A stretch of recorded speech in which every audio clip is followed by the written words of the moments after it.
حضرت داؤد علیہ السلام کے زمانے میں ایک شخص تھا جو بے حد کاہل اور ناکارہ تھا اور ہمیشہ کسی نہ کسی مرض میں مبتلا رہتا تھا۔ یہ شخص اللہ تعالیٰ سے روزانہ یہی دعا کرتا کہ اے اللہ، جب تو نے مجھے کاہل اور بیمار پیدا کیا ہے تو مجھے غیب سے محنت اور مشقت کے بغیر ہی روزی عطا فرما اور مجھے محنت و مشقت کے عذاب میں نہ ڈال۔ کافی عرصے تک وہ یہی دعا کرتا رہا۔ لوگ اس کی اس دعا پر ہنستے اور مذاق اڑاتے کہ ذرا اس شخص کو دیکھو، ایسا معلوم ہوتا ہے جیسے اس نے بھنگ پی لی ہے یا گھاس کھا گیا ہے۔ بھلا محنت اور مشقت کے بغیر بھی کسی کو روزی ملی ہے؟ غرض جتنے منہ اتنی باتیں۔ کوئی اس سے کہتا خوش ہو جا، خدا نے ہمیں خبر دی ہے کہ بہت جلد تجھے ایک خزانہ ملنے والا ہے، ہمارا بھی خیال رکھنا۔ کوئی کہتا سارا خزانہ اکیلے ہی ہضم نہ کر لینا، لیکن وہ شخص کسی کے کہنے سننے کی پرواہ نہ کرتا اور روزانہ وہی دعا مانگتا رہتا۔ حقیقت یہی ہے کہ اللہ سب کی دعائیں سنتا اور مرادیں پوری کرتا ہے۔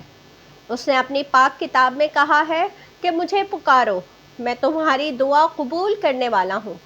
مختصر یہ کہ جب اس شخص نے دعاؤں اور رونے دھونے کی انتہا کر دی تو اللہ کی رحمت جوش میں آئی اور اللہ نے اس کی دعا سن لی۔ ایک دن یہ شخص صبح سویرے آہو وزاری کے ساتھ اس دعا میں مشغول تھا کہ ایک گائے نے ٹکر مار کر اس کے گھر کا دروازہ توڑ ڈالا اور گھر میں گھس آئی۔ اس شخص نے فوراً اس گائے کو پکڑ لیا اور اس کے پاؤں باندھ کر اس کے گلے پر چھری پھیر دی اور قصائی کو بلایا تاکہ وہ اس کی کھال اتار کر اس کے گوشت کی بوٹیاں بنا دے۔ اتنے میں اس گائے کے مالک کو بھی اطلاع مل گئی، جو اپنی گائے کی تلاش میں گلی کوچوں میں مارا مارا پھر رہا تھا۔ وہ بھاگا بھاگا اس شخص کے مکان پر آیا، دیکھا کہ اس کی گائے تو ذبح بھی ہو چکی ہے اور قصائی اس کی بوٹیاں کرنے میں مصروف ہے۔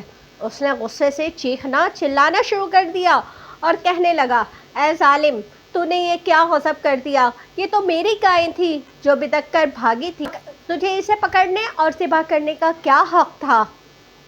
دعا مانگنے والے شخص نے جواب دیا، سنو بھائی، زیادہ چیخنے چلانے کی ضرورت نہیں ہے۔ میں نے کئی سالوں سے اللہ سے یہ دعا مانگ رہا تھا کہ اللہ مجھے محنت و مشقت کے بغیر روزی عطا فرما۔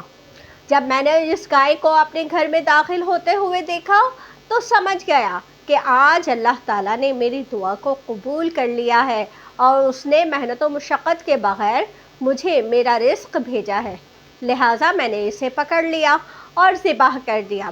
یہ جواب سن کر گائے کا مالک غصے میں آپے سے باہر ہو گیا۔